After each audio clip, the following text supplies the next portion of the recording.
Hello guys, welcome back to our channel. In this video, I'll show you how to fix an Android phone that is not receiving calls. This can be frustrating, but I'll help you to solve it in just a few steps. Sometimes the reason you are not getting calls could be due to settings or network issues. Let's fix that. First, make sure airplane mode is turned off.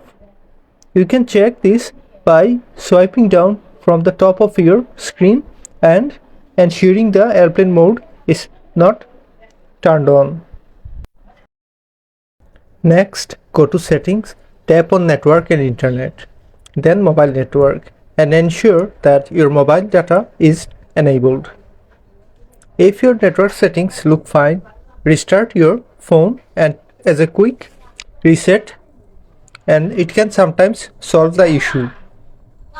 If you are still not getting calls, go back to Settings.